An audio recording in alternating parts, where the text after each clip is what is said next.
Bonjour à tous, bienvenue au Diapason. On va laisser les derniers entrer et s'asseoir tranquillement.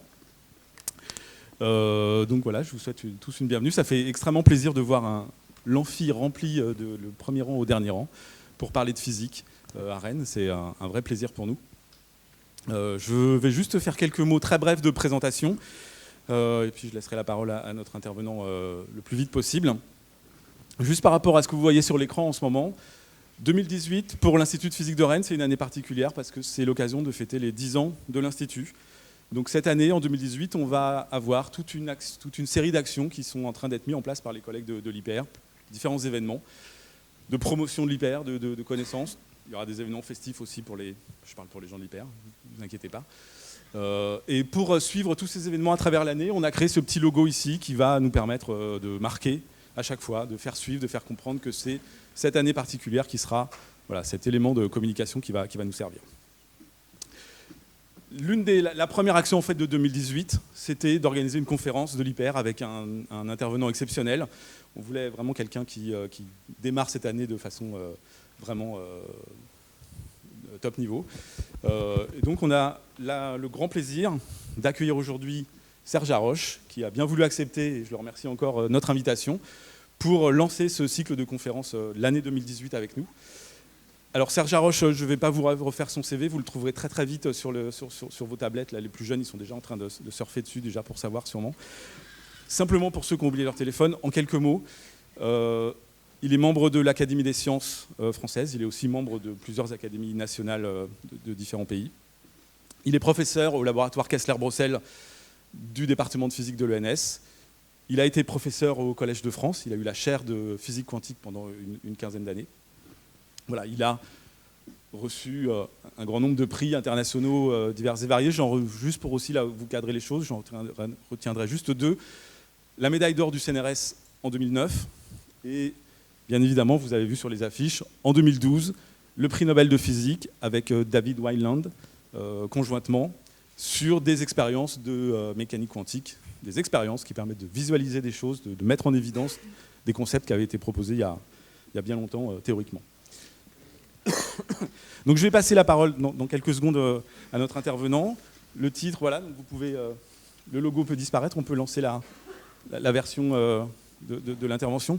Juste avant de finir, pour dire que tout ce qu'on lance avec la direction de l'IPR dans l'année qui vient, c'est des choses qu'on ne fait pas tout seul, et donc je voudrais profiter de cette occasion pour remercier tous les collègues qui s'impliquent à l'IPR, que ce soit dans les groupes d'animation scientifique, les différents groupes de travail, la cellule communication, vie de l'unité, tous les gens qui nous aident à porter des actions comme ça. En particulier, notre chargée de communication, Céline Thébault. Les gens de l'IPR savent qu'elle ne peut pas être là avec nous aujourd'hui, et on a tous une pensée en espérant qu'elle va revenir vers nous, nous rejoindre à l'IPR le plus rapidement possible. Voilà, puissance et étrangeté de la physique quantique. Moi, j'ai plus rien à dire. Je passe la parole à Serge Haroche, que je vous remercie encore d'être avec nous aujourd'hui. Merci.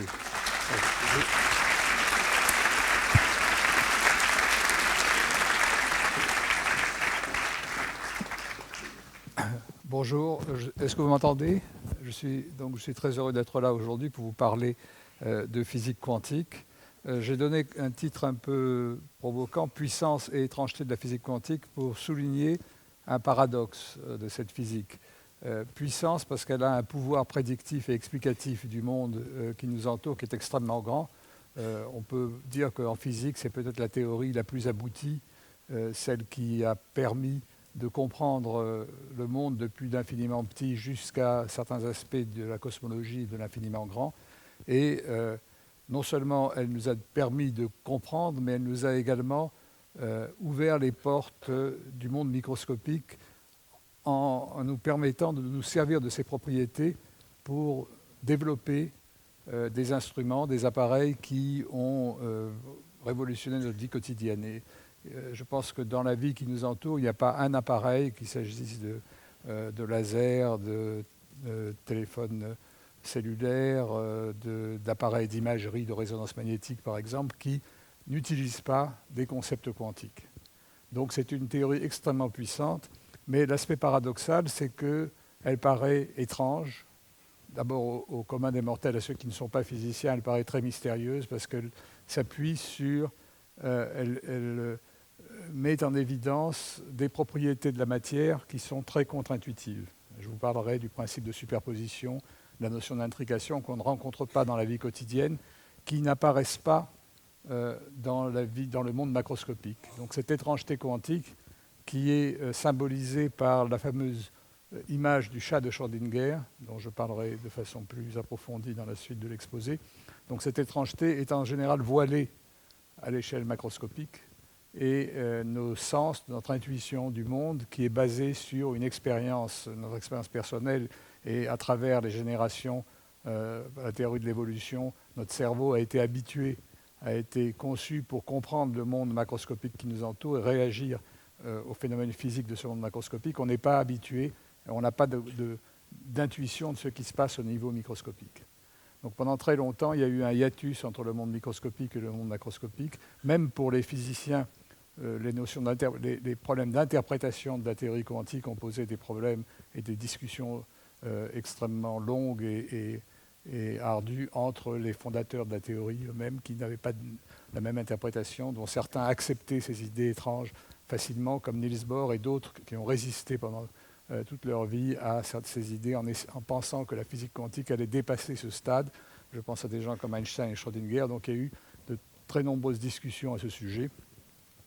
Et toutes ces discussions sont revenues au premier plan depuis une vingtaine ou une trentaine d'années parce que des expériences récentes permettent maintenant de contrôler des systèmes quantiques, des atomes individuels, des photons, des particules de lumière individuelles et d'observer directement cette étrangeté quantique dans des expériences simples qui laissent penser que peut-être un jour on pourra domestiquer cette étrangeté quantique pour de nouveaux développements, pour de nouvelles applications, pour développer de nouveaux instruments qui utiliseront cette logique directement. Alors on pense, ce dont on parle très souvent, c'est l'ordinateur quantique, mais il y a bien d'autres applications possibles. Et donc je voudrais, au cours de cet exposé, essayer de faire un panorama aussi général que possible de cette physique quantique, vous parler de ses triomphes passés et présents et de ce qu'on espère dans le futur. Et puis, à cette occasion, je dirai quelques mots des expériences effectuées dans mon laboratoire. Donc d'abord, je vais rappeler que c'est une physique qui est extrêmement puissante, qui est partout présente pour comprendre le monde. Elle s'est développée au début du siècle dernier pour comprendre la structure des atomes en particulier, et on ne peut pas comprendre la structure des atomes et leurs propriétés si on ne fait pas appel au concept quantique. Le comportement des électrons dans les atomes est un comportement quantique. Maintenant, quand on va vers des échelles de matière de plus en plus grandes, les molécules simples et les molécules complexes sont également expliquées par la physique quantique. La liaison entre les atomes, la liaison moléculaire, ne peut pas être comprise sans la physique quantique. À une échelle encore plus grande, même si vous prenez des objets macroscopiques, comme par exemple un métal ou un oxyde supraconducteur, la propriété que ces matériaux ont de conduire l'électricité sans perte est une propriété de fluide quantique qui ne peut pas se comprendre à partir des lois de la physique classique. Et ce type d'image où on voit un élément supraconducteur léviter au-dessus d'un aimant est une propriété quantique. Les supraconducteurs ont la propriété d'exclure les champs magnétiques. Le champ magnétique ne peut pas pénétrer à l'intérieur et ça produit des forces de lévitation qui permettent de faire des expériences spectaculaires. Il faut évidemment que le supraconducteur soit suffisamment froid pour se trouver dans la phase supraconductrice. Et puis, donc là, je suis passé de l'échelle microscopique des atomes à l'échelle macroscopique du monde qui nous entoure. Mais même si on va à une échelle beaucoup plus grande encore, qui est l'échelle de l'univers tout entier, vous voyez cette image qui est une image qui montre la répartition du rayonnement micro-ondes de l'univers, qui montre en fausse couleur les faibles variations d'intensité suivant la direction de ce rayonnement qu'on appelle le fond cosmologique, qui sont des micro-ondes qui baignent tout l'espace et qui ont été produites quelques centaines de milliers d'années après le Big Bang, lorsque la matière et la lumière se sont séparées. Et l'étude des fluctuations de ce rayonnement cosmologique, qui est effectué de façon de plus en plus précise maintenant à l'aide de satellites, le dernier en date étant le satellite Planck, montre que ces fluctuations, d'après les cosmologistes, sont d'origine quantique. Elles montrent de très petites différences de densité suivant la direction dans laquelle on regarde, et elle serait à l'origine des inhomogénéités qu'on observe dans l'espace, en particulier du fait que les galaxies se forment à certains endroits et pas à d'autres. Donc finalement, la conclusion qu'on peut tirer de tout ça, c'est que la physique quantique est une théorie qui est essentielle pour comprendre la nature à toutes les échelles. Elle est partie de l'explication du monde microscopique, mais finalement, elle est devenue essentielle pour comprendre des phénomènes physiques à des échelles très différentes de dimension spatiale, mais également échelles très différentes d'énergie. Alors, après cela, l'autre chose que je vous avais indiqué au début, c'est que cette compréhension du monde microscopique a conduit à des technologies extrêmement diverses. Par exemple, les ordinateurs, je ne parle pas là d'ordinateurs quantiques, les ordinateurs qui sont basés sur le transistor et sur la miniaturisation de plus en plus grande des transistors qu'on peut accumuler maintenant sur des très petites dimensions, avoir des millions de transistors sur des microprocesseurs. Ceci ne peut fonctionner que parce qu'on utilise les propriétés des semi-conducteurs, comment les électrons se comportent dans ces matériaux, que l'on ne peut comprendre que par la physique quantique. Donc on peut dire que toute la physique des ordinateurs qui a révolutionné l'informatique dans les 50 dernières années vient de la physique quantique. De la même façon, les lasers sont venus d'une étude de l'interaction entre les atomes et les photons, le phénomène d'émission stimulée qui a été découvert par Einstein dans les premiers temps de la physique quantique, dans les années 1910, et qui maintenant a envahi évidemment toute la technologie. Un troisième exemple que je trouve particulièrement frappant, ce sont les horloges atomiques. Les horloges atomiques sont des horloges qui sont basées sur la mesure de la période de phénomènes répétitifs très réguliers, qui sont les oscillations des électrons à l'intérieur des atomes.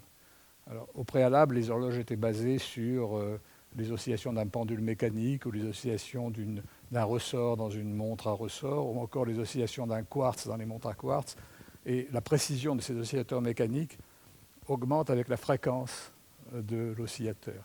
Un pendule oscille à une fréquence de l'ordre de la seconde, un quartz oscille à 30 000 ou quelques dizaines de kilocycles par seconde.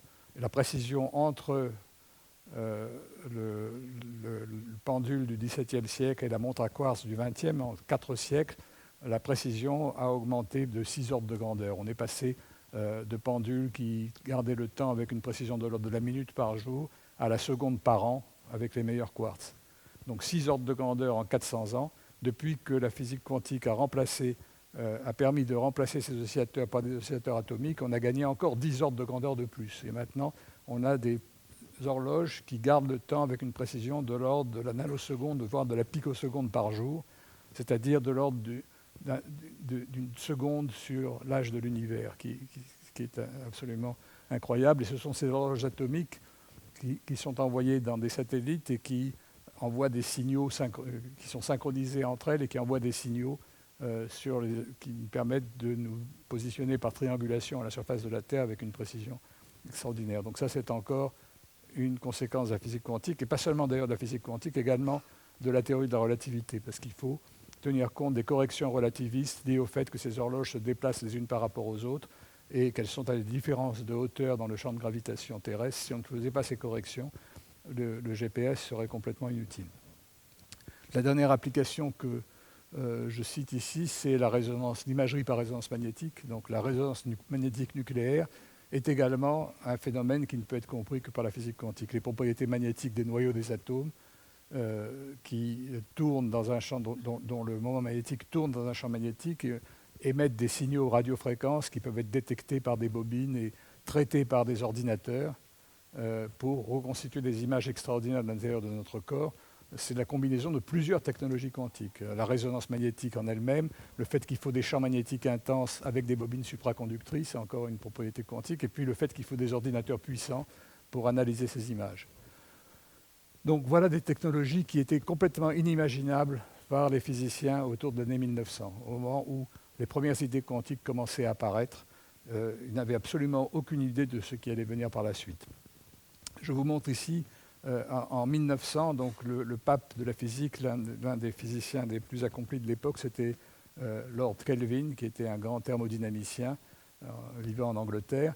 Et il a fait en 1900, à la Royal Institution à Londres, une conférence qui s'appelait 19th Century Clouds over the Dynamical Theory of Heat and Light.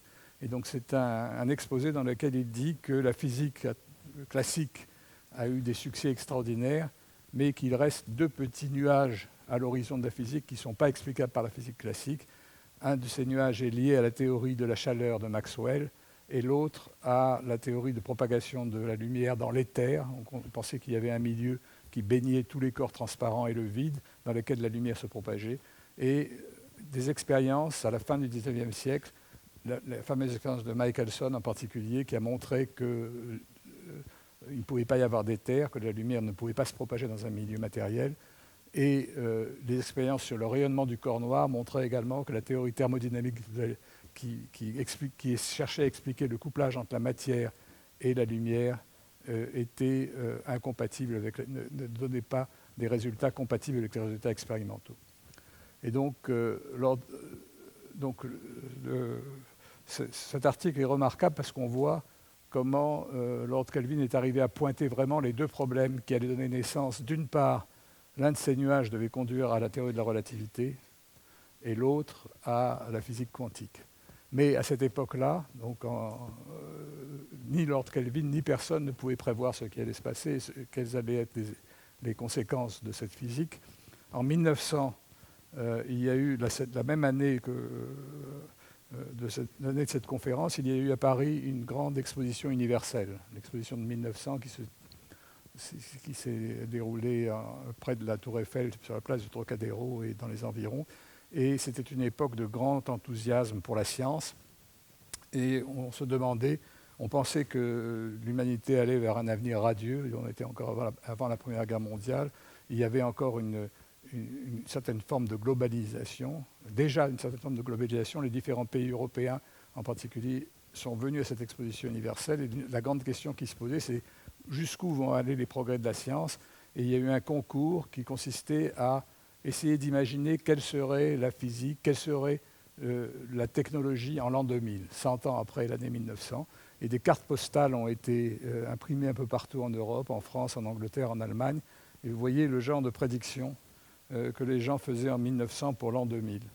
Donc des extrapolations sur la technologie de l'époque, un peu à la Jules Verne, mais personne n'avait prévu ni l'ordinateur, ni le téléphone cellulaire, ni les lasers, ni l'IRM. C'était vraiment impossible à prévoir avant l'avènement de la physique quantique. Et la physique quantique s'est développée non pas pour les applications dont je vous ai parlé, mais simplement pour essayer de comprendre le monde autour de nous. Les applications ne sont venues que très longtemps après les découvertes fondamentales. Alors, bon, jusqu'à présent, ça a été assez facile. Je vous ai parlé de façon qualitative de la puissance de la physique quantique. Je voudrais parler maintenant de son étrangeté et le faire sans équation, en essayant de donner des idées générales sur ce qui fait le caractère bizarre de cette physique.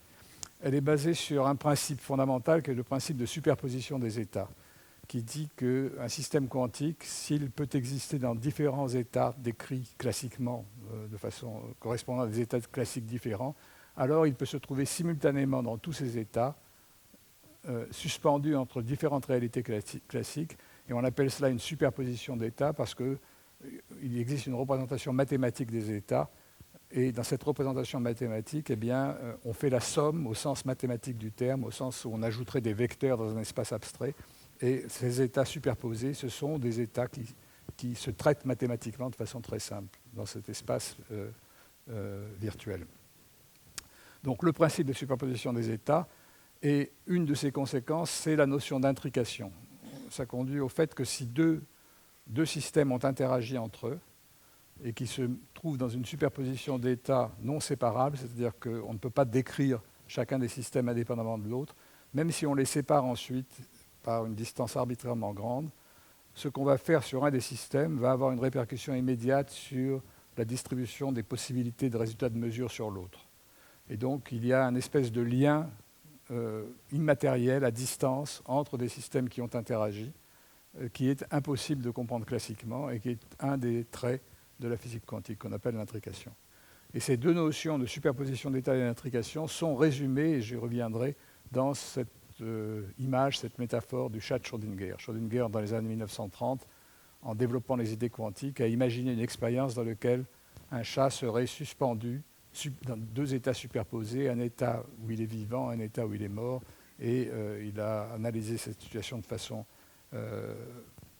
assez qualitative, mais pour bien montrer la différence qu'il y a entre la physique classique et la physique quantique, et ça pose également le lien de la frontière entre les deux. Pourquoi est-ce qu'on n'observe jamais ce genre de superposition dans les systèmes macroscopiques?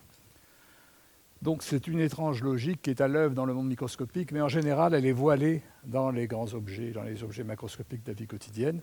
Et donc, comme je le disais, pour observer directement ces lois étranges, il faut être capable de manipuler des objets quantiques isolés, des atomes réels ou des atomes artificiels, j'en parlerai un petit peu, ou des grains de lumière, les photons.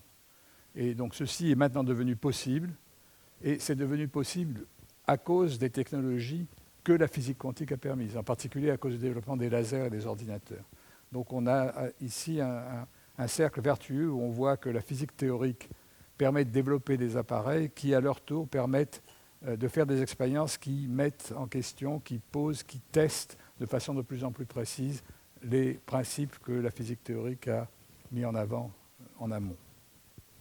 Et donc, on espère également que non seulement ces expériences mettent en évidence directement l'étrangeté quantique, mais qu'on pourra peut-être un jour la domestiquer et l'utiliser pour des applications. Alors, un peu d'histoire. En fait, tout ça, ça a commencé en 1900 par un premier article de Planck qui essaye d'expliquer les propriétés du rayonnement thermique, le fait que lorsqu'on chauffe des corps, ils émettent de la lumière, et que cette lumière peut être soit visible, soit invisible. Elle peut être constituée soit de rayonnement que l'on peut voir à l'œil, soit de rayonnement infrarouge ou ultraviolet. Mais la distribution spectrale de ces rayonnements ne peut pas être comprise par la physique classique. Et Planck a introduit pour la première fois l'idée que la lumière devait être formée de quanta. Mais il l'a présentée de façon très mathématique, sans y croire vraiment lui-même. Et ce n'est que 5 ans après, en 1905, que Einstein, dans un des fameux papiers qu'il a publié dans l'année 1905, un papier différent du papier dans lequel il a exposé la théorie de la relativité, Einstein a expliqué que pour comprendre les propriétés du rayonnement thermique et également les propriétés de l'effet photoélectrique, le fait que lorsqu'on irradie un métal avec de la lumière, des électrons sont éjectés du métal, mais que ces électrons ne sont éjectés que si la fréquence de la lumière est suffisamment élevée, que si la longueur d'onde est suffisamment petite. Et ça l'a conduit à l'idée que la lumière était constituée de grains élémentaires qu'on a ensuite appelés les photons, chaque grain transportant une énergie proportionnelle à la fréquence et la constante de proportionnalité étant la fameuse constante de Planck. Et donc ça, c'était vraiment une révolution en physique parce que les théories de la lumière qui avaient démarré avec les travaux de Newton et de Huygens au XVIIe siècle avaient toujours vu en compétition une théorie ondulatoire, la lumière étant constituée d'ondes, c'était l'idée de Huygens, ou la lumière est constituée de particules, c'était l'idée de Newton. Et il semblait que le XIXe siècle avait donné raison à la théorie ondulatoire à cause des expériences d'interférence et des équations de Maxwell. Et puis voilà que Einstein, en fait, dit non, ce n'est pas aussi simple. Finalement, la lumière est à la fois une onde et à la fois un ensemble de particules. Et ça, cette idée de à la fois ou du en même temps, dont on parle beaucoup actuellement pour d'autres raisons, est quelque chose qui est éminemment quantique. On ne peut pas imaginer classiquement qu'une particule et une onde, c'est la même chose. Quelques années plus tard, Niels Bohr étend ses idées quantiques à la description de l'atome. C'est encore une description planétaire, mais ce que Bohr dit, c'est que seulement certaines orbites discrètes sont autorisées, pas toutes les orbites classiques, et que l'électron de l'atome passe d'une orbite à l'autre en émettant ou en absorbant un quantum de lumière. Et donc il fait le lien entre la description des systèmes matériels et la lumière, en introduisant cette constante de Planck dans la description des propriétés des atomes. Mais ça restait encore très qualitatif. Une dizaine d'années plus tard, Louis de Broglie ajoutait un élément important pour comprendre la quantification des orbites et pour généraliser le fait qu'il y avait une complémentarité entre les ondes et les particules. De Broglie s'est dit, mais si la lumière qu'on pensait être une onde était également constituée de particules, pourquoi est-ce que l'inverse ne serait pas vrai? Pourquoi est-ce que les particules, les électrons, les atomes qu'on considère comme étant des quantités discrètes ne seraient pas également des ondes? Et si on admet que l'électron dans un atome est une onde, eh bien, la condition de quantification devient très simple. Il faut qu'il y ait un nombre entier de longueurs d'onde sur les circonférences permises, sur les orbites permises, un peu comme il faut un nombre entier de ventres sur une corde de violon qui est coincée entre deux points fixes. Donc cette condition de résonance de la mécanique quantique établie par de Broglie lui donne l'idée que la matière est également constituée à des propriétés ondulatoires. Et de Broglie a écrit ça dans sa thèse en 1923. Son patron de thèse était Langevin. Et Langevin, qui trouvait que l'idée était un peu bizarre et très hardie, a envoyé le manuscrit à Einstein. Et Einstein,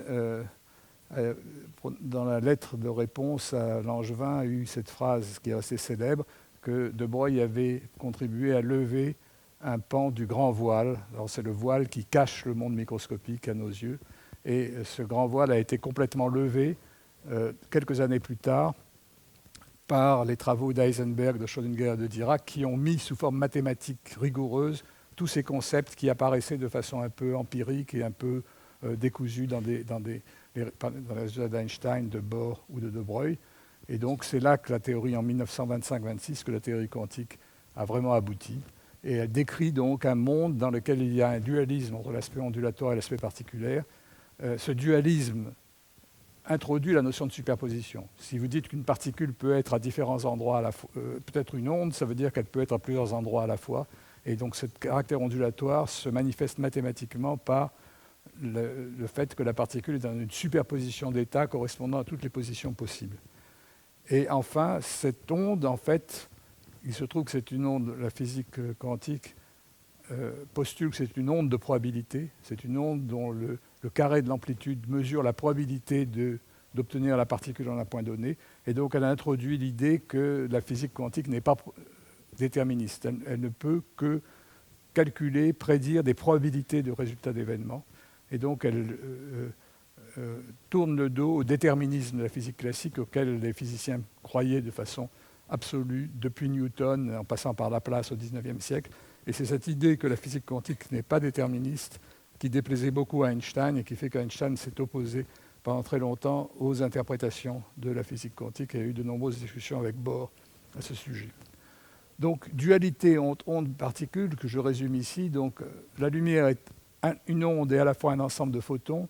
Et d'autre part, les atomes sont des particules, mais également sont associés à des ondes de matière. Et une façon de décrire ça de façon un peu imagée, c'est indiqué par cet ambigramme en anglais. Vous voyez, suivant la façon dont vous le lisez, vous allez lire « light is a wave » ou « light is a particle ». Donc ça correspond un peu à votre prédisposition mentale, à votre état psychologique. Vous allez lire soit une forme ou une autre. Alors en physique quantique, ça n'a rien de psychologique, ce n'est pas du tout lié à la conscience ni à l'état de l'observateur. L'aspect qui est observé dépend de la façon dont l'expérience est faite. Donc l'aspect qui apparaît, et j'en donnerai un exemple tout à l'heure, l'aspect observé dépend du montage expérimental. Suivant le montage que vous allez utiliser, le système va faire apparaître plutôt son aspect ondulatoire ou son aspect corpusculaire, mais jamais les deux à la fois. Et c'est ce que Bohr a exprimé en disant que en physique quantique, le postulat essentiel, c'est la complémentarité. Les deux aspects ondulatoires et corpusculaires sont non pas opposés, mais complémentaires l'un de l'autre. Et le fait que ça dépende du dispositif expérimental introduit une autre idée extrêmement importante en physique quantique, c'est qu'on ne peut pas parler du résultat d'une expérience si on ne décrit pas comment le système qu'on mesure est couplé à un appareil de mesure, parce que l'appareil de mesure va avoir un effet de réaction sur l'état du système qu'on ne peut pas négliger et qui est incontrôlable.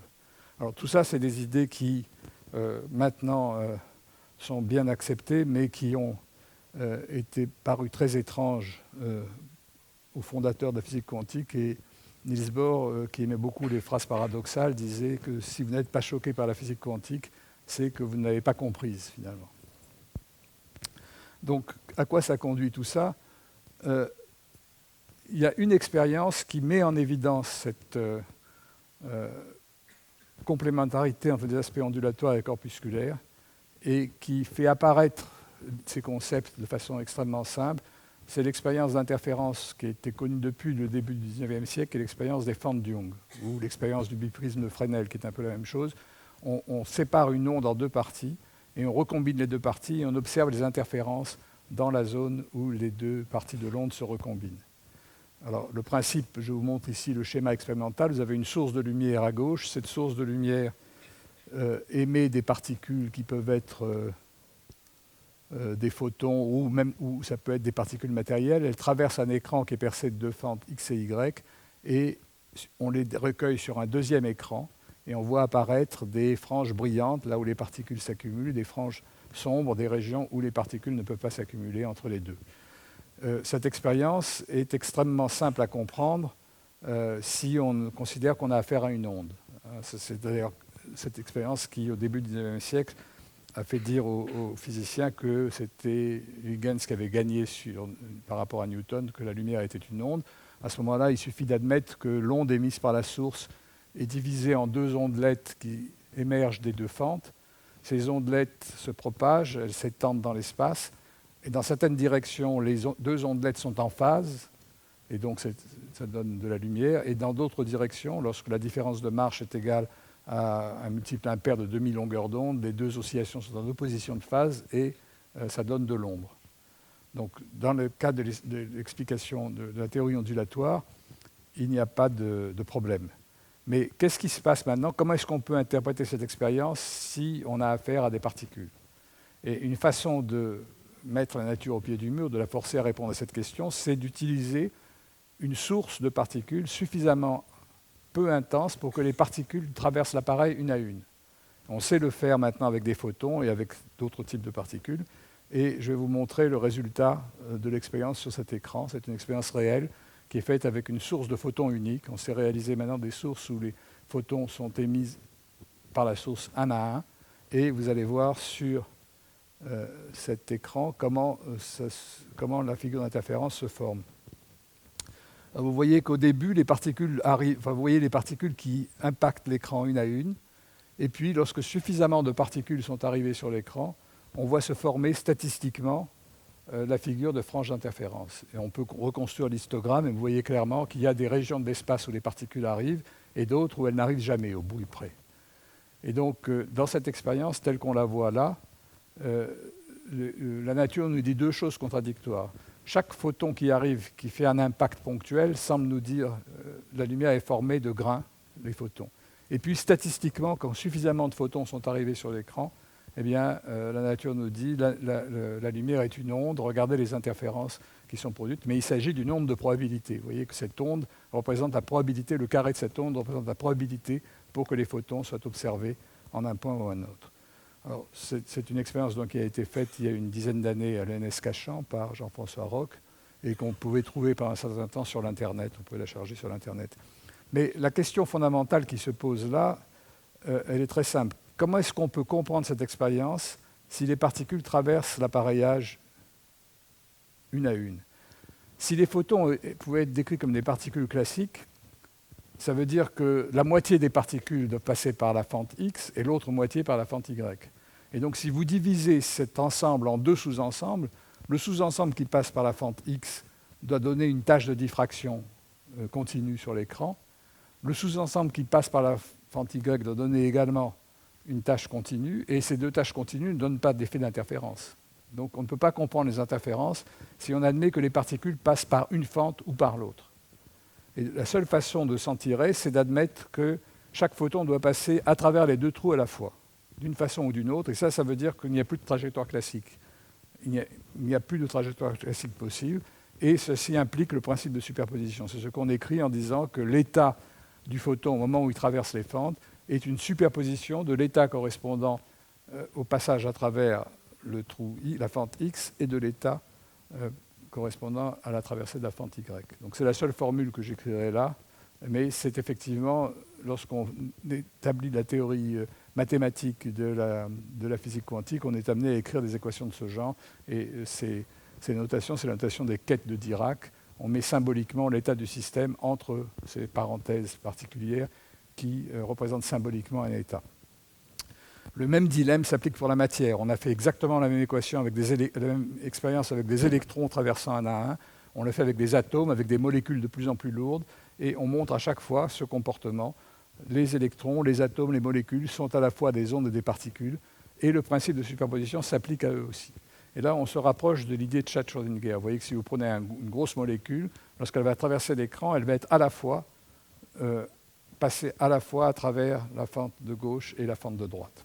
Et je reviendrai encore sur cette idée un peu plus loin.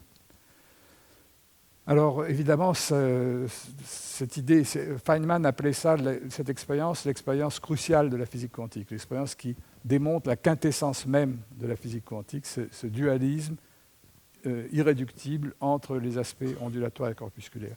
Mais Einstein n'était pas satisfait par ça, et il a essayé d'imaginer, c'était l'époque où Einstein et Bohr, dans les conférences Solvay, où on discutait de l'émergence de la physique quantique, imaginer des expériences de pensée dans lesquelles ils essayaient de mettre la nature au pied du mur. Imaginer une expérience, même si on ne pouvait pas la réaliser réellement à l'époque, qui permette de voir si vraiment la complémentarité tient la route. Et donc Einstein avait proposé de modifier légèrement le montage expérimental précédent en mettant la fente supérieure, supposée très légère, et la suspendant à des ressorts pour qu'elle puisse bouger.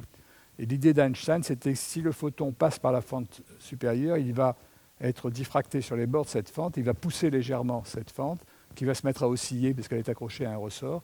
Et donc, on va sans interrompre le faisceau, savoir si le photon est passé par en haut ou par en bas. Si le photon passe par en haut, la fente du haut va bouger. Si le photon passe par en bas, la fente du haut ne bougera pas. Donc on saura par quelle fente est passée. Et il se dit, mais comme ensuite la lumière va traverser, on devra voir à la fois les interférences et savoir par où est passé.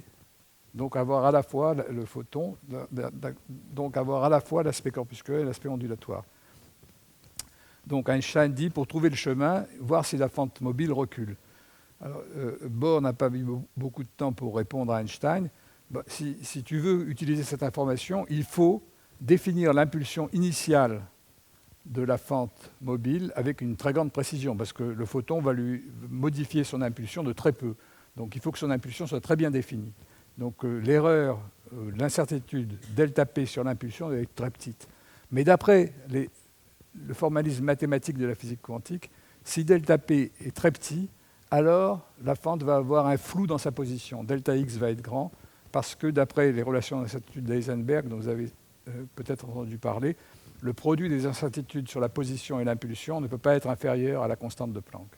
Et en faisant un petit calcul d'ordre de grandeur, Bohr a pu montrer à Einstein qu'en fait, delta P doit être suffisamment petit pour que delta X, l'incertitude sur la position, soit telle que la différence de marche devient complètement floue et que les franges disparaissent.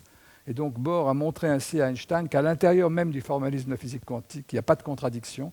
On peut voir soit l'aspect ondulatoire, soit l'aspect corpusculaire, mais pas les deux à la fois.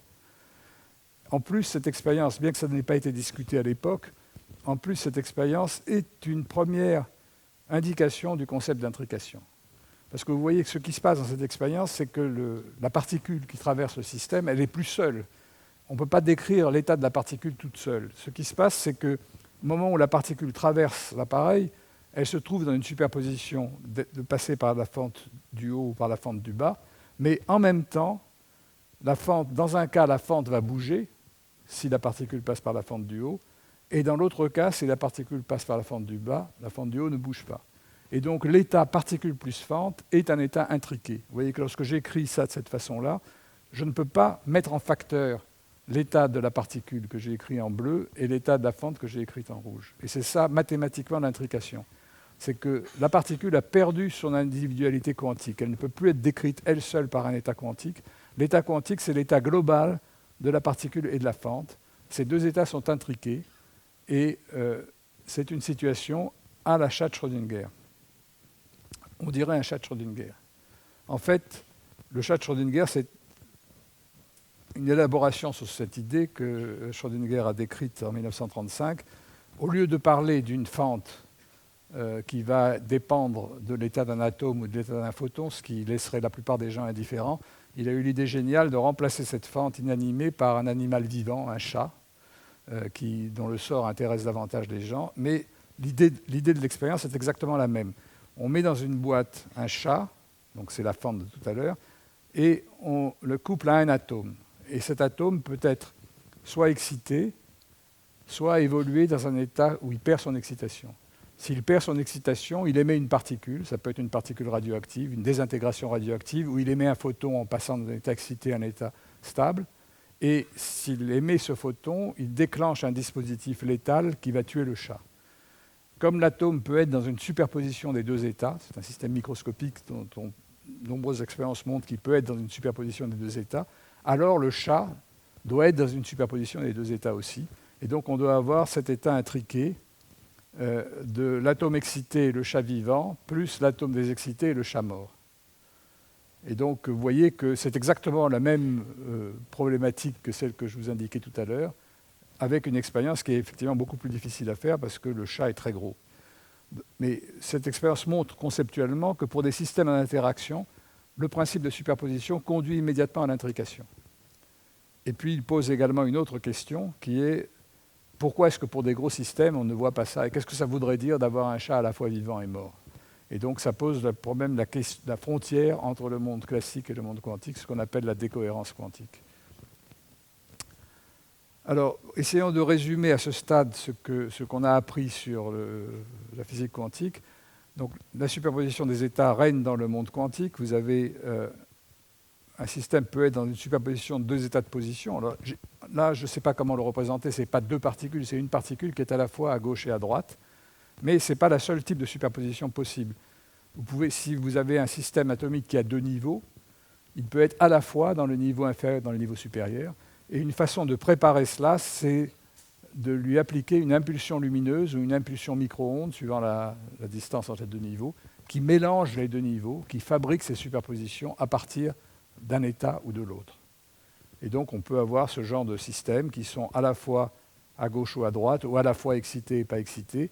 Et là, j'ai représenté des poids égaux, mais en fait, on peut avoir des poids variables, avoir plus de probabilités qu'ils soient dans un état que dans l'autre. On peut avoir toutes les superpositions possibles. Alors, qu'est-ce qui se passe? Ces superpositions sont très fragiles. Elles existent tant qu'on ne cherche pas à répondre à la question où se trouve vraiment la particule, ou bien dans quel état d'énergie se trouve vraiment l'atome. Et se poser cette question, c'est, en physique quantique, faire une mesure. Et vous voyez en particulier que si vous voulez savoir si la particule est à gauche ou à droite, si elle est passée par une fente ou par l'autre, l'appareil de mesure, il va devoir d'abord avoir une lampe qui éclaire, parce qu'il faut voir si la particule passe à gauche ou à droite, et on va capter les photons diffusés par la particule. Et donc, et on va la voir ou à gauche ou à droite. Et on ne peut pas la voir au milieu. Donc, mais le fait même d'éclairer pour voir va perturber le système, parce que la lumière qui va tomber sur les atomes ou les particules va échanger de l'impulsion, va changer la trajectoire que classiquement la particule aurait si elle n'avait pas été éclairée. Et cette modification incontrôlable va donner un résultat aléatoire. Vous allez trouver tantôt la particule à gauche, tantôt la particule à droite. Donc vous allez pouvoir trouver ça ou ça, avec des probabilités qui sont égales dans le cas que j'ai considéré là, mais qui peuvent être inégales si on a formé le système de façon différente. Et le point essentiel, c'est que le résultat d'une expérience donnée, ça va vous donner au hasard un résultat ou l'autre. C'est-à-dire qu'il n'y a aucun moyen de prévoir si vous allez trouver la particule à gauche ou à droite. Si elle a été préparée dans un état de superposition, vous allez le trouver la moitié du temps à gauche, la moitié du temps à droite, mais pour une expérience donnée, vous ne saurez pas avant si elle est à gauche ou à droite. C'est ce que Einstein disait en donnant une image pour parler de cette interprétation probabiliste de la physique quantique. Qu'en physique quantique, Dieu joue au dé avec la nature et il n'aimait pas ça du tout. Mais toutes les expériences qui ont été faites depuis l'avènement de la physique quantique ont toutes démontré que c'était effectivement ce qui se passait réellement. Alors pourquoi est-ce que les objets macroscopiques, pourquoi est-ce que dans les objets macroscopiques on ne voit pas ça? Pourquoi est-ce qu'on ne voit pas un chat à la fois vivant et mort? Et pourquoi, par exemple, on ne voit jamais une boule de billard qui traverse à la fois une paroi par deux trous? Alors, une partie de l'explication vient du fait que plus l'objet est gros, plus ça devient difficile de le séparer de son environnement. Par exemple, si vous prenez un chat, pour que le chat soit vivant au départ, il faut qu'il soit baigné par des molécules d'oxygène pour qu'il puisse respirer, et puis il faut qu'il y ait des tas de photons thermiques autour de lui, sinon il serait gelé à moins de 173 degrés, il ne serait pas vivant. Donc tout système macroscopique, et en particulier le système biologique, ne peut pas être observé en dehors de l'environnement. Et l'environnement joue le rôle d'un appareil de mesure.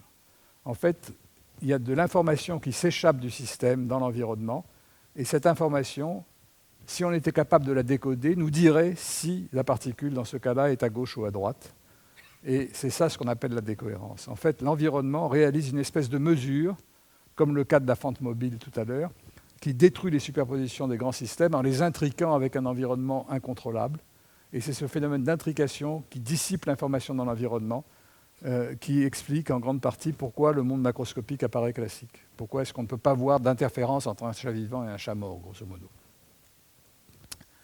Alors, un dernier point sur l'intrication, et la notion d'intrication. Je représente ici deux particules qui sont intriquées. Elles ont interagi, elles sont intriquées. C'est par exemple deux photons. Et j'ai représenté en rouge et en bleu deux états possibles de chacune des particules. Par exemple, deux états de polarisation. Le photon peut avoir son champ électrique horizontal ou vertical ou horizontal. Lorsque les deux photons sont intriqués, ça veut dire qu'il y a une corrélation forte. Si le premier est trouvé rouge, le second sera rouge. Si le premier est trouvé bleu, le second sera bleu. Mais cette intrication, elle n'existe pas seulement pour rouge et bleu. Elle existe pour toutes les superpositions de rouge et de bleu. Ça veut dire que si vous trouvez le premier photon rouge plus bleu, le second sera rouge plus bleu. Si vous trouvez le premier photon rouge moins bleu, au sens de superposition d'états, le second sera dans le même état. Et cette intrication, qui se réalise lorsque les deux particules sont créées ou interagissent au contact l'une de l'autre, elle survit à une séparation arbitraire. On a fait des expériences en intriquant deux photons et en les faisant se propager à des centaines de kilomètres l'un de l'autre dans des fibres optiques. Et on constate qu'après cette propagation sur des centaines de kilomètres, les photons, les particules restent intriquées. C'est-à-dire que si on fait une mesure sur la particule de gauche et qu'on la trouve dans un état, l'autre particule sera dans le même état. Mais chacun des résultats est aléatoire, mais c'est le même aléatoire qui apparaît à gauche et à droite. En d'autres termes, c'est comme si deux dés distants tombaient toujours sur la même face, sans aucun lien de causalité entre les deux. Vous pouvez faire l'expérience au même instant, la lumière n'a pas le temps de se propager entre les deux points, vous allez trouver le même résultat. Alors ça également, c'est une expérience que Einstein avait décrite en détail en 1935, dans un fameux papier qui s'appelle le papier EPR, Einstein, Podolsky, Rosen, où il dit « c'est ce que prévoit la physique quantique, mais moi, je n'arrive pas à croire à ça. S'il y a des corrélations, c'est qu'il doit y avoir une cause commune qui s'est propagée. La corrélation a dû être introduite au moment où les particules ont interagi, et elle a existé dans le système précédant la mesure. » Mais des expériences qui ont été faites depuis montrent que ces corrélations instantanées ne peuvent pas être dues à la propagation d'un point à l'autre d'une information préalablement inscrite dans le système. Alors, je n'ai pas le temps de décrire ça, mais un physicien, John Bell, au début des années 60, a montré que si on pouvait expliquer ça de façon classique, alors les résultats, les corrélations entre les mesures effectuées à gauche et à droite devaient obéir à une inégalité. Et cette inégalité est violée dans les expériences, et cette violation des inégalités de Bell prouve que les systèmes acquièrent leur valeur, le résultat de la mesure n'apparaît qu'au moment de la mesure et ne peut pas avoir été caché dans le système avant la mesure. Alors c'est un des aspects les plus profonds et les plus bizarres de la physique quantique, et ça a des conséquences intéressantes. Ça permet en particulier à deux partenaires de partager une suite de nombres aléatoires que personne ne peut espionner. Si vous envoyez des paires de particules comme ça, les deux partenaires vont mesurer, ils vont trouver 0 ou 1, 0 ou 1, mais la même série des deux côtés, et personne ne peut avoir intercepté cette série, aucun espion ne peut avoir l'intercepter parce qu'elle a été créée au moment où elle a été mesurée. Et donc ça, c'est le point fondamental de ce qu'on appelle la cryptographie quantique, la possibilité de partager des séries de nombres aléatoires entre deux partenaires, qui peuvent s'en servir pour coder un message. Il suffit de digitaliser le message et d'ajouter cette série aléatoire de 0 et de 1 qui brouille complètement le message. Et si l'autre partenaire possède la même clé, il peut soustraire à chacun des bits d'information le nombre aléatoire qui est le même que dans l'autre, et ils peuvent échanger des messages sans qu'on puisse du tout les intercepter. Et cette cryptographie quantique, elle existe maintenant, elle se développe par propagation de photons le long de fibres optiques, et c'est quelque chose qui est déjà une des applications de cette physique. La téléportation quantique, c'est également une conséquence de ça. Vous pouvez si vous avez une paire de photons intriqués, et si vous avez un état quantique que vous ne connaissez pas, vous le couplez à une des particules de la paire, vous faites une mesure, et instantanément, l'état inconnu se trouve téléporté de l'autre côté. Alors, cette téléportation, c'est une espèce de fax quantique qui agit à distance, qui possède des propriétés différentes du fax classique, et qui a fait beaucoup couler d'encre parce que je pense que c'est le mot téléportation qui a été habile, puisque ça fait référence à de la science-fiction, mais enfin, ce n'est pas de la science-fiction, ça peut se faire et ça peut être utile aussi. Je voudrais conclure ce diapo en disant que, contrairement à ce qu'on pense, il n'y a pas de communication possible superluminale. C'est-à-dire que, en fait, ce que les deux observateurs, les deux partenaires partagent, c'est une suite de nombres aléatoires qui, par définition, ne contient aucune information. Si vous voulez vous en servir pour transférer de l'information, il faut envoyer un signal classique. Par exemple, dans la cryptographie, les clés en elles-mêmes n'ont aucun intérêt au sens de l'information. Par contre, si vous envoyez un message, vous allez pouvoir le crypter et le décrypter, mais ça va demander un temps qui est le temps de propagation de la lumière entre les deux personnes en question. Et donc, la cryptographie quantique et la physique quantique n'est pas en contradiction avec les principes de relativité et de causalité. Alors, je voudrais maintenant terminer en décrivant quelques expériences. Comment ces expériences de pensée qui contrôlent tout un zoo de particules maintenant, on peut contrôler des atomes, on peut contrôler des photons, on peut contrôler des molécules, comment est-ce que ces expériences sont devenues possibles au laboratoire? D'abord parce que de nouvelles technologies se sont développées. Les lasers jouent un rôle essentiel, comme on va le voir dans un instant, parce qu'ils permettent de manipuler les états internes et externes des particules avec une grande précision. Les ordinateurs sont essentiels également parce qu'il s'agit de stocker l'information qui est fournie par les atomes en temps réel. Et dans certains cas, par exemple dans les expériences que je vais vous décrire qu'on fait sur les photons, il nous faut des matériaux supraconducteurs pour fabriquer des boîtes ultra réfléchissantes pour conserver les photons pendant longtemps. Et toutes ces techniques sont des techniques quantiques. Donc je reviens à cette idée du cercle vertueux, la technologie aidant la physique, étant une conséquence de la physique fondamentale et aidant à faire avancer la physique fondamentale en amont. Alors, en particulier, le prix Nobel de 2012 a mis en évidence l'aspect complémentaire des expériences qu'on peut faire sur les atomes et des expériences qu'on peut faire sur les photons. Ce sont en fait les deux faces d'une même médaille. Dans le cas de David Wineland à Boulder, il piège des atomes uniques dans des configurations de champs électromagnétiques et il se sert de photons pour manipuler ces atomes et pour les détecter. Donc vous voyez ici les cylindres que vous voyez là, ça symbolise le piège électromagnétique. Les atomes sont piégés au minimum d'un potentiel ici, et les lasers sont utilisés pour refroidir les atomes et pour les détecter par la lumière de fluorescence qu'ils émettent. À Paris, on fait le contraire. On utilise une boîte formée de miroirs réfléchissants, on piège les photons dans la boîte, et on utilise des atomes qui traversent la boîte pour manipuler et détecter le champ. Et donc, dans les deux cas, on fait des expériences qui sont, j'appellerais in vivo, parce qu'on détecte des particules sans les détruire. Alors, vous savez que le fait de détecter des particules, c'est quelque chose qu'on fait depuis 100 ans déjà. Un accélérateur de particules, il détecte des particules, mais il les détecte par les débris qu'elles produisent après une collision. C'est-à-dire que c'est une détection destructive.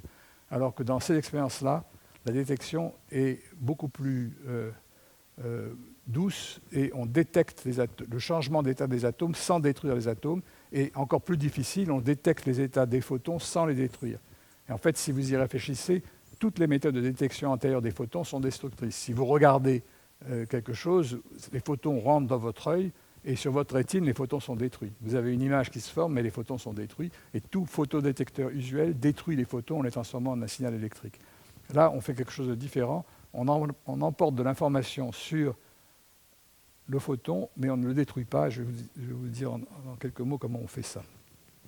Et puis, en fait, ces deux types d'expériences étudient vraiment de façon fondamentale l'interaction matière-lumière. On prend l'élément le plus petit possible de la matière, qui est un atome unique, et le photon, qui est l'élément le plus petit de la lumière, et on regarde comment ces deux systèmes interagissent l'un avec l'autre. Alors, je vous donne ici un exemple. Vous voyez une image qui a été prise en 2000. Vous voyez 5 atomes de beryllium à l'intérieur d'un piège dans le laboratoire de Dave Wineland. Chaque atome apparaît comme un petit point brillant. parce qu'il diffuse la lumière du laser. En fait, un laser qui éclaire un atome à résonance peut diffuser des dizaines de millions de photons par seconde. Donc chaque atome diffuse des dizaines, voire des centaines de millions de photons par seconde, et on le voit comme un petit point brillant. Et ils sont séparés par une distance de 2 à 3 microns, parce qu'en fait, ils se repoussent, ce sont des particules chargées, des ions de beryllium, et ils doivent rester à une distance minimale l'un de l'autre. Alors, il y a eu des grands progrès faits depuis. Vous voyez maintenant ici 14 atomes de calcium, ou ions calcium, et ici, vous en voyez 30. Alors, en fait, chacun de ces ions peut être manipulé dans 2 états quantiques différents. Un état qui va diffuser la lumière et un état qui va rester noir, qui ne va pas diffuser la lumière parce qu'il va correspondre, il ne sera pas à résonance. Et donc, chaque atome est un porteur d'un élément d'information, d'un bit d'information. On peut appeler un état 0 et l'autre état 1. Et en fait, ces atomes évoluent dans des superpositions d'états 0 et 1 et peuvent s'intriquer les uns aux autres. Et le nombre d'états dont on dispose devient gigantesque. Vous voyez que si vous avez 30 systèmes à 2 niveaux, le nombre de combinaisons possibles, c'est que vous avez 2 puissance 30 états possibles. 2 puissance 30, c'est à peu près 1 milliard. Donc vous voyez que cette chaîne de 30 atomes représente 1 milliard d'états quantiques possibles et toutes les superpositions linéaires de ce milliard d'atomes. Et donc c'est en se servant de ce genre de système qui constitue une espèce de bouillie atomique que l'on réalise des opérations élémentaires d'information quantique. Parlons maintenant un petit peu de nos expériences à Paris. Donc voilà, on a 2 miroirs qui se font face. Il s'agit de miroirs, la lumière qu'on utilise, ce n'est pas de la lumière visible, ce sont des micro-ondes. Les miroirs sont polis avec une très très grande précision et on dépose une fine couche de niobium supraconducteur sur les miroirs de façon à ce qu'ils soient extrêmement réfléchissants. Et ces miroirs, et ensuite on fait interagir les atomes un à un. On envoie des atomes un à un dans cette boîte. Alors quelques précisions sur les miroirs. En fait, ils réfléchissent tellement bien que chaque photon peut être réfléchi plus d'1 milliard de fois entre les 2 miroirs avant de se perdre à cause des imperfections des miroirs ou par diffraction sur les bords. 1 milliard de réflexions, ça correspond à un trajet déplié d'à peu près 40 000 km.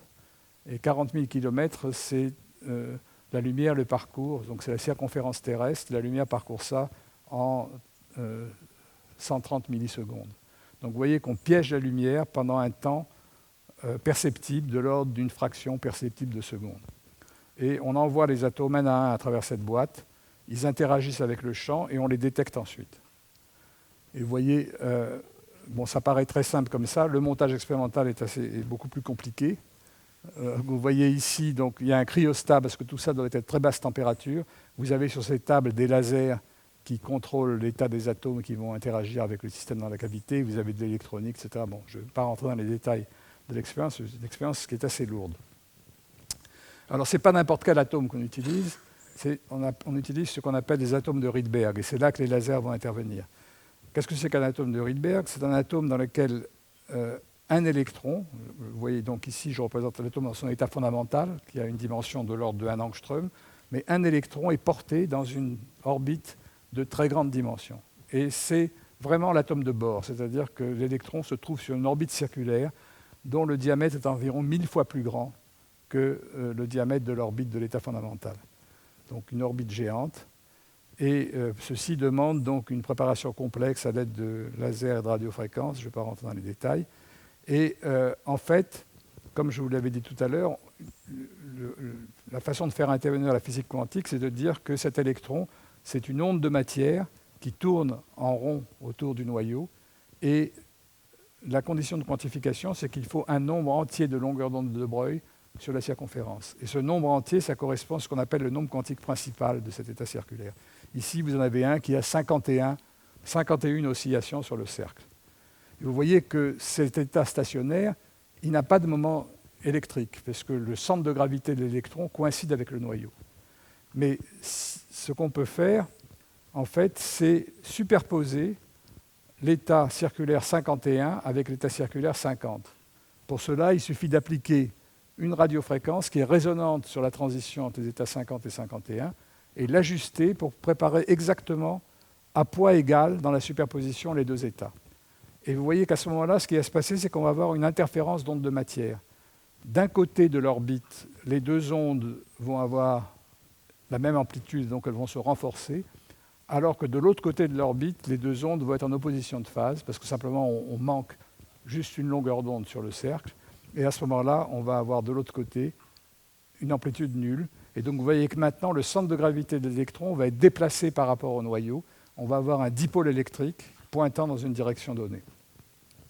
Donc, et on fabrique en fait un paquet d'ondes qui tourne autour du noyau à la fréquence de 50 GHz à peu près, et il tourne à la manière d'une aiguille d'une horloge sur un cadran. Et donc on fabrique ainsi une horloge atomique dont la période est de 50 GHz, qui est extrêmement sensible, parce que ces atomes géants sont extrêmement sensibles à des champs statiques ou à des champs micro-ondes. Et donc c'est cette aiguille qui tourne à 50 GHz qui va nous servir d'instrument pour mesurer le champ dans la cavité. Alors comment est-ce qu'on mesure? D'abord, qu'est-ce qu'on détecte? Ce qu'on détecte, c'est de savoir si l'atome se trouve dans l'état 51 ou dans l'état 50. Et alors, on détecte ça en ionisant l'atome dans un champ électrique. Vous voyez que là, j'ai représenté les deux états, 51 et 50, dans le potentiel coulombien du noyau, le potentiel attractif du noyau atomique. Et vous voyez que l'état 51, il est un peu plus haut en énergie que l'état 50. Et qu'est-ce qui se passe si vous appliquez maintenant un champ électrique? Vous ajoutez au potentiel coulombien le potentiel linéaire d'un champ électrique, c'est la ligne que j'ai tracée en vert, et vous voyez que ce champ électrique va avoir pour effet d'abaisser la barrière de potentiel, et si on l'ajuste bien, il va permettre à l'électron de s'échapper s'il est dans l'état 51 et pas s'il est dans l'état 50. Et si on veut détecter les deux états, ce qu'on fait, c'est qu'on applique une rampe de champ qui croît dans le temps, et vous voyez qu'on va d'abord ioniser, c'est le signal rouge, l'état le plus excité, et puis l'état inférieur. Donc on va avoir deux pics séparés dans le temps qui vont correspondre à l'atome dans l'état 51 et dans l'état 50. Autrement dit, lorsqu'on pratique cette détection, chaque atome nous fournit un bit d'information. Je suis dans l'état 51, je suis dans l'état 50. Alors vous allez me dire, qu'est-ce qui se passe si l'atome est dans une superposition de 51 et 50? Naïvement, si on était en physique classique, on se dirait il va être ionisé quelque part entre les deux. Mais ce n'est pas du tout ce qui se passe. Ce qui se passe, c'est qu'une fois sur deux, vous allez avoir le pic à 50, une fois sur deux, 51. Donc la mesure quantique force le système à choisir un état ou l'autre. Et ça, on l'observe dans les expériences. Alors, qu'est-ce qui va se passer maintenant si l'atome interagit avec un champ qui n'est pas résonant? C'est-à-dire qu'on ne veut pas que l'atome absorbe le photon, parce que si l'atome absorbe le photon, ça ne va pas être une mesure non destructive. On s'arrange pour que la fréquence du champ soit légèrement différente de la fréquence atomique. À ce moment-là, ce qui a été montré pour la première fois par Claude Cohen-Tanucci dans les années 60, c'est qu'un atome non résonant subit en fait un déplacement d'énergie proportionnel à l'intensité du champ, c'est-à-dire au nombre de photons. Dans l'état E, il va subir un déplacement dans un sens, dans l'état G, un déplacement dans l'autre sens. Et vous voyez que la fréquence d'oscillation entre E et G va changer lorsque l'atome rentre dans la cavité, puis revenir la même lorsque l'atome sort. Et le résultat de cela, c'est que le dipôle électrique qui traverse la cavité va subir un déphasage qui va dépendre du nombre de photons. Il va être avancé ou retardé par rapport à ce qu'il serait en absence de champ dans la cavité. Et ce déphasage peut être assez grand, peut atteindre une valeur de pi, c'est-à-dire de 180 degrés, suivant que la cavité contient 0 ou 1 photon. Et c'est en mesurant ce déphasage qu'on va savoir, donc on saura si l'atome sort de la cavité avec son dipôle électrique pointant dans une direction ou dans la direction opposée, qu'on saura s'il y a 0 ou 1 photon dans la cavité. Donc mesurer un déphasage se fait par une expérience qu'on appelle d'interférométrie atomique. On mesure la phase du dipôle électrique. Donc pour résumer la situation, en fait, donc, on dispose de trois états, l'état 51, l'état 50, et on peut fabriquer une superposition des deux. Cette superposition tourne et cet atome est utilisé comme une horloge. Alors voilà le dispositif expérimental. On crée les atomes de Rydberg dans cette boîte.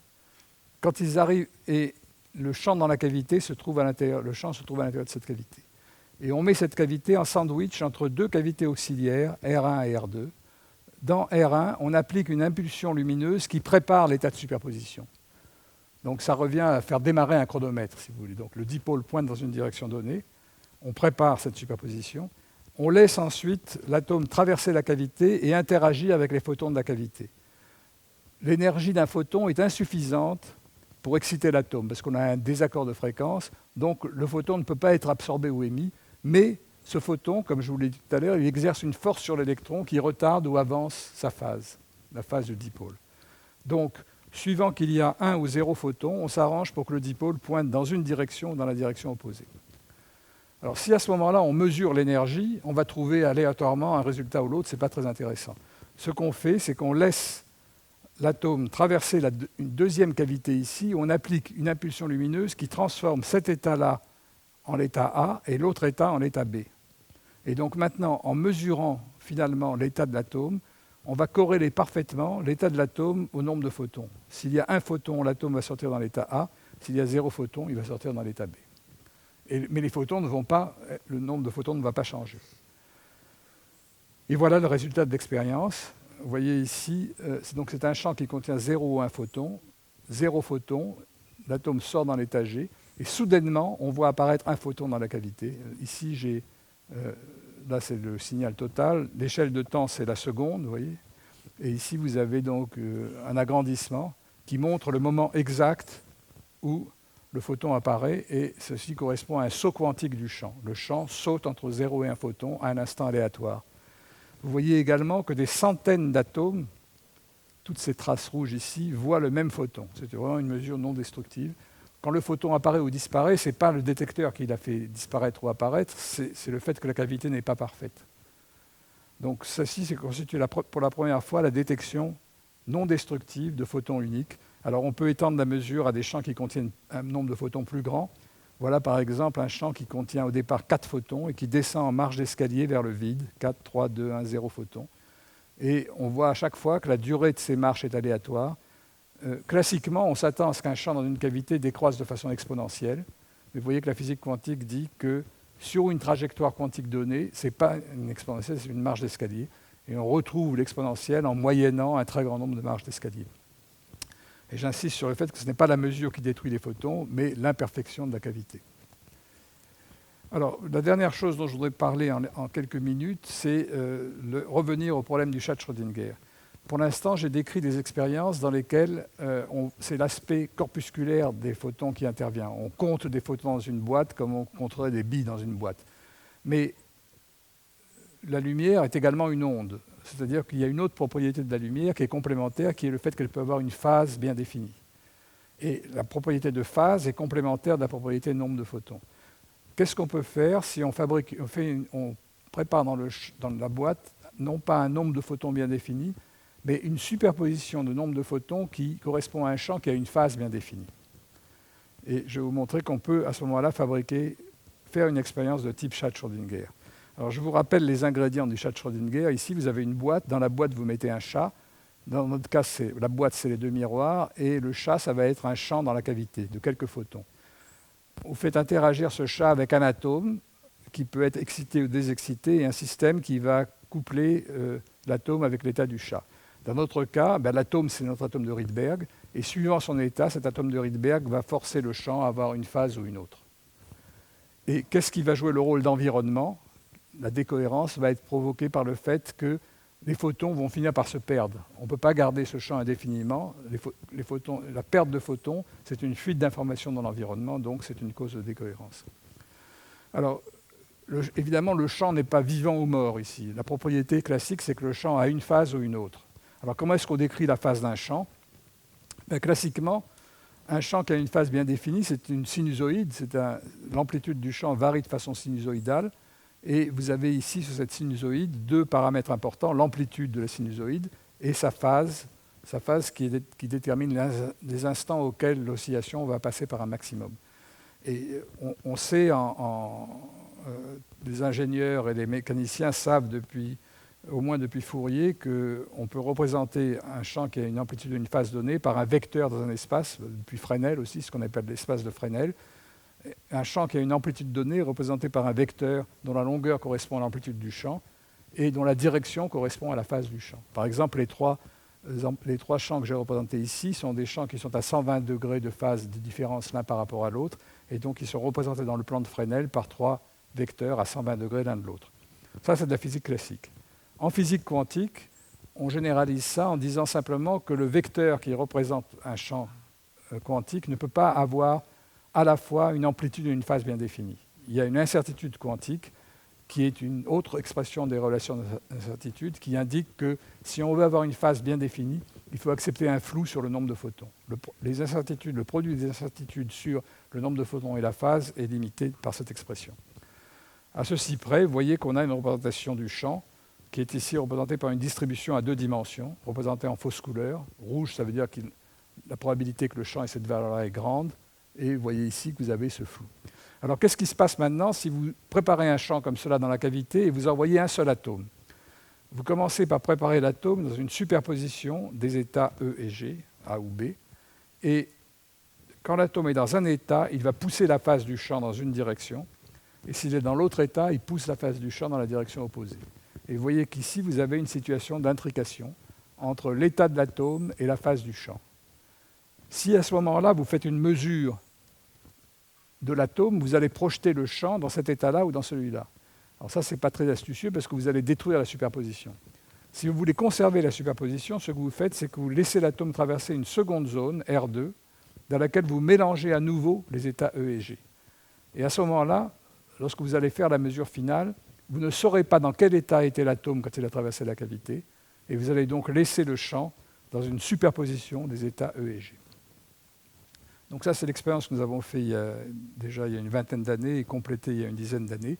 Et vous voyez qu'après, on peut reconstituer l'état quantique de ce système. Je ne peux pas vous dire exactement comment on le fait, mais on reconstitue dans cet espace à 2 dimensions l'état quantique du système. Et vous voyez que le pic de droite correspond, si vous voulez, au chat vivant, le pic de gauche au chat mort. Et vous êtes dans une superposition des deux. Et la signature de la superposition, c'est qu'il y a entre les deux des franges dans la représentation du système qui représentent une interférence quantique. Et ces franges sont extrêmement sensibles à l'environnement et aux perturbations. D'ailleurs, on peut s'en servir, comme je le dirai pour conclure, pour mesurer avec une très grande précision ces perturbations. Et je vais vous montrer ici un film. On peut en fait étudier la décohérence en prenant des images comme celle-là et en regardant comment ces images évoluent au cours du temps, l'échelle de temps étant la milliseconde. Vous voyez qu'au bout d'une vingtaine de millisecondes, les franges sont effacées, les franges disparaissent. Et c'est ce genre d'enregistrement qui correspond à une observation directe de la décohérence. On part d'un système qui est à la fois dans les deux états, à la fois vivant et mort, et on passe à un système dans lequel il n'y a plus d'interférence, qui est soit vivant, soit mort. Alors on voit les deux pics parce que c'est une expérience statistique où on fait un très grand nombre de fois l'expérience. Et on constate également que la vitesse de décohérence augmente avec la taille du chat. Si vous mettez de plus en plus de photons, il faudra un temps de plus en plus court pour que cette décohérence se produise. Et vous voyez comment la cohérence, le contraste des franges s'efface au cours du temps, avec un temps qui est inversement proportionnel au nombre de photons qu'on a dans le système. Alors si vous prenez un chat qui a 10 puissance 27 particules, même si vous divisez une vie de chat de 15 ans par 10 puissance 27, vous tombez à un temps très très court, ce qui montre que vous ne pouvez pas faire l'expérience, parce qu'il vous faudra plus de temps que ça pour tuer le chat ou pour le laisser vivant. Donc en fait, sur des systèmes macroscopiques, le temps qu'il faut pour préparer les systèmes est beaucoup plus long que le temps de décohérence. Alors en conclusion maintenant, quelques mots. Pourquoi est-ce qu'il est important de pouvoir manipuler des particules quantiques isolées? On peut se demander à quoi ça sert tout ça. La première réponse est, est-ce que c'est possible? Il y a une trentaine d'années, les gens pensaient que c'était, même mettaient en doute l'existence des sauts quantiques, et on ne savait pas comment allait se comporter la nature à ce niveau. D'ailleurs, Schrödinger, dans un papier célèbre en 1952, a dit que cette expérience serait à jamais impossible. Il avait dit, nous n'expérimentons jamais avec des électrons, des atomes ou des molécules isolées. Nous prétendons le faire dans des expériences de pensée, et cela conduit toujours à des conséquences ridicules. Donc la première idée qu'on a eue, c'était essayer de voir si c'est vraiment ridicule ou si on peut dépasser ce stade. Alors une raison plus profonde, c'est qu'on est amené de toute façon à étudier des systèmes de plus en plus petits. Si vous prenez par exemple les ordinateurs, les progrès de la puissance de calcul et de stockage de mémoire des ordinateurs est lié au fait qu'on rend les éléments, les transistors élémentaires qui codent l'information, de plus en plus petits. Et on arrive maintenant au moment où chaque transistor va avoir une taille de l'ordre de la taille atomique. À ce moment-là, la fameuse loi de Moore qui dit qu'on peut faire augmenter continuellement la puissance des ordinateurs arrive à son terme. On ne peut pas aller avoir des éléments plus petits qu'un atome. Par contre, ce qu'on peut faire, c'est utiliser des superpositions d'états atomiques et donc s'échapper, continuer à augmenter la puissance de calcul, non pas en diminuant la taille, ce qu'on ne peut plus faire, mais en augmentant la dimension de l'espace des états possibles, en particulier en utilisant les superpositions d'états.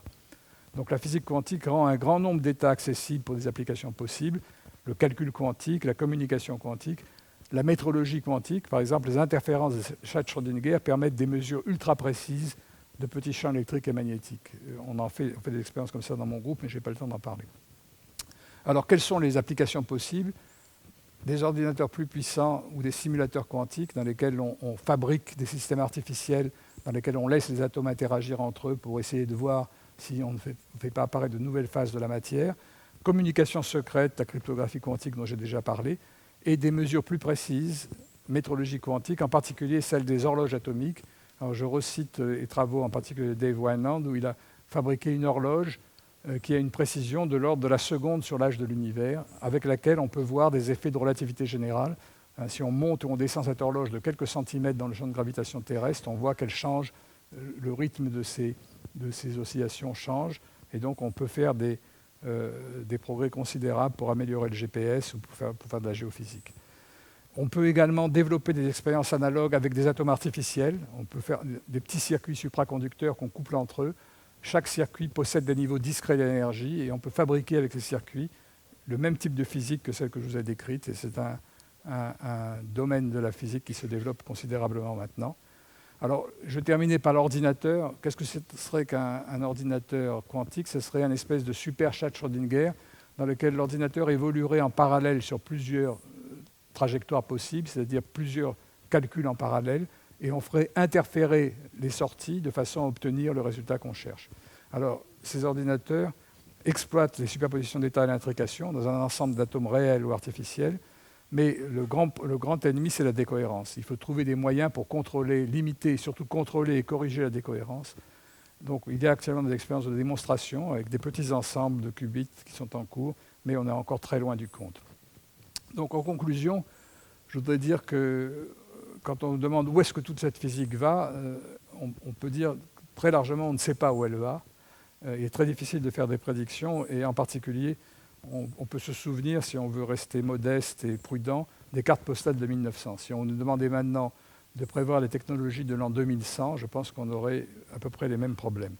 Par contre, une chose est sûre, si on ne fait pas de recherche fondamentale, il n'y aura pas de technologie nouvelle. Toutes les découvertes, tous les dispositifs dont je vous ai parlé résultent de recherches fondamentales qui ont précédé de plusieurs dizaines d'années les applications pratiques. Et en fait, le passé nous enseigne donc que les applications émergent de façon souvent imprévue de la recherche de base qui est inspirée par la curiosité. Et cette recherche de base, ces nouvelles technologies qui proviennent de façon inattendue de la recherche de base, demandent deux ressources essentielles. Bon, il faut de l'argent, bien sûr, mais avant même l'argent, il faut avoir le temps et la confiance. Il faut pouvoir développer des recherches sur le très long terme, avec un projet ambitieux. Les recherches qu'on a faites à Paris, on les a commencées au début des années 80. Les recherches de Dave Wineland également ont commencé à cette époque-là. Et il faut que sur le long terme, les organismes de recherche fassent confiance aux chercheurs, ne leur demandent pas de donner des résultats à court terme, ne les financent pas uniquement sur des contrats finalisés dans lesquels on promet des résultats à terme de 2, 3 ou même 5 ans. Il faut beaucoup de temps, il faut de la confiance. Donc cette recherche connaît des grandes réussites là où ces deux ressources sont présentes. Et je dois dire qu'elles ne sont pas vraiment réunies dans le marché mondialisé, dont les lois favorisent plutôt la vitesse et les résultats rapidement rentables, c'est-à-dire que c'est exactement l'opposé du temps et de la confiance. On veut des résultats vite, et on demande aux gens de signer des contrats dans lesquels ils annoncent ce qu'ils vont trouver, ce qui est d'ailleurs impossible en recherche et qui est par définition le contrat de la confiance. Alors pour terminer sur une note positive, je voudrais simplement dire que cet esprit de recherche, il a pu se développer au laboratoire Caster-Brossel de l'ENS au cours des 50 dernières années. Et j'ai eu l'immense chance de pouvoir faire toute ma carrière de recherche dans ce laboratoire. Je vous montre ici une photo qui a été prise en 1966, quand j'étais un jeune chercheur en thésard, le jour où le prix Nobel de Caster a été annoncé. Et donc, on était très contents. C'était dans la salle où je faisais mes expériences à l'époque. Et donc, vous voyez en fait que sur cette photo, il y a 3 prix Nobel correspondant à la poursuite d'un long projet à long terme. Le prix Nobel de Kastler sur le pompage optique en 1966, le prix Nobel de Cohen-Tanuji sur le refroidissement atomique en 1997 et le prix Nobel sur la manipulation des systèmes quantiques isolés en 2012. Et il faut non seulement avoir des maîtres charismatiques et qui vous donnent envie de vous lancer dans un domaine de recherche donné, mais il faut également avoir des étudiants et des collaborateurs exceptionnels. Et donc, je voudrais montrer une photo du groupe qui a été prise dans la même salle que tout à l'heure, la même salle que 66, mais en 2012, et insister en particulier sur l'importance de Michel Brune et de Jean-Michel Raymond dans ce groupe. Ils ont été mes étudiants, ils ont pu rester avec moi pendant toutes ces dizaines d'années, et sans eux, je n'aurais certainement pas pu faire toutes ces expériences. Donc voilà, sur cette diapo, vous nous voyez tous les 3. Alors on était déjà, je ne sais pas pourquoi on portait tous les 3 la cravate, je pense que la photo avait été prévue longtemps à l'avance, mais bien qu'elle soit formelle, elle est beaucoup moins formelle que la dernière que je vous montre, qui a été prise donc, le 10 décembre 2012. Mais c'était la seule fois où on a été habillé comme ça. Bon, ben je vais arrêter là, je vous remercie.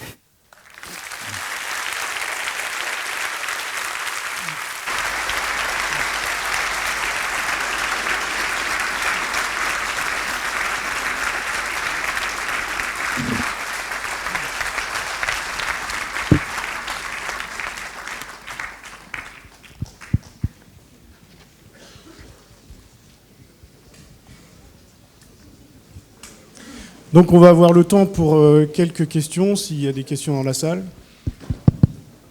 C'est pas toujours facile. Oui. Merci,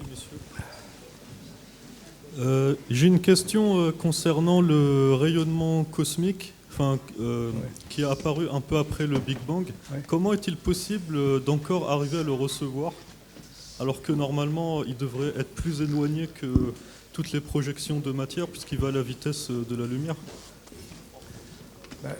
Bon, c'est la théorie cosmologique de l'expansion de l'univers. Au départ, c'était un rayonnement qui était de très courte longueur d'onde, et au fur et à mesure que l'expansion de l'univers, la longueur d'onde a diminué. On voit maintenant, c'est le reste de ce milieu très chaud qui maintenant se trouve à une température de l'ordre de 2,7 degrés, un peu au-dessous de 3 degrés, qui est extrêmement uniforme. Mais il n'est pas à une distance très éloignée? Oui. C'est parce qu'on regarde loin. On regarde loin, c'est pour ça. Est-ce qu'il y a une autre question? Tu montes? Je te passe le micro, Erwan. Merci pour cette présentation très claire qui mériterait, je pense, d'être en préambule des cours de mécanique quantique, et aussi pour la conclusion que je pense moi et mes collègues, on ne peut qu'approuver. Alors j'aurais une petite question sur une notion qui m'a toujours interrogé, c'est la notion de fonction d'onde, parce que je pensais que sa nature en fait c'était un postulat qui avait été donné, enfin là c'était entre autres l'interprétation de Copenhague, qui avait d'autres interprétations comme les ondes de Bohm ou autres. Et finalement, est-ce qu'avec toutes ces nouvelles expériences où on peut faire des expériences sur un atome, sur un nombre contrôlé de photons, est-ce qu'on a avancé? Est-ce qu'on sait si c'est un artifice mathématique ou s'il y a une nature physique et quelle peut être? Ça, c'est la fonction d'onde, ça représente, ça résume toute l'information qu'on a sur le système. C'est-à-dire que c'est une table qui indique quelles seront les probabilités de trouver la particule dans tel ou tel point si on effectue une mesure. En ce sens, c'est une représentation mathématique.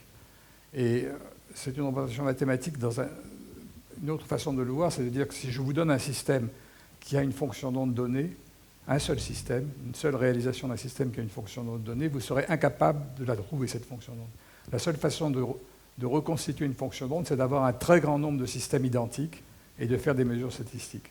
Même pour un système qui n'a que 2 niveaux, si je vous donne une superposition arbitraire des 2 niveaux, une seule, la physique quantique vous dit que c'est absolument impossible de savoir quelle superposition vous avez reçue. Si vous faites une mesure, vous allez trouver la probabilité qu'elle soit dans l'état plus ou dans l'état moins, mais vous l'aurez détruit en faisant la mesure, et vous n'aurez plus aucune information vous permettant de déterminer quel était le poids des deux. Donc en ce sens, la fonction d'onde n'est pas réelle individuellement, mais elle a une valeur, une signification statistique. Elle veut dire simplement que si on est capable d'avoir un ensemble, de créer dans les mêmes conditions un ensemble de systèmes aussi identiques que possible, eh bien, on pourra reconstituer la fonction d'onde à partir de cet ensemble. Mais tout ça, c'était déjà contenu dès les débuts de la physique quantique. Ce que je trouve absolument remarquable, c'est que toutes les expériences qu'on a faites au cours des 30 ou 40 dernières années n'ont fait que confirmer les postulats qui avaient été établis dans les années 20 et 30. Et établis par des gens dont certains n'aimaient pas ces postulats. Schrödinger en particulier, l'interprétation probabiliste de la physique quantique, il avait horreur de ça. Il y a eu des phrases très violentes avec Bohr, dans lesquelles il dit « si j'avais su ça, j'aurais préféré être plombier que physicien ».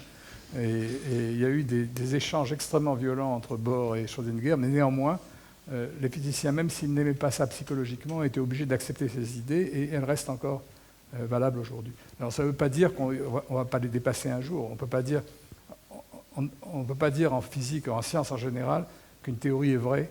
Tout ce qu'on peut dire, c'est qu'une théorie est fausse quand elle est démentie par une expérience.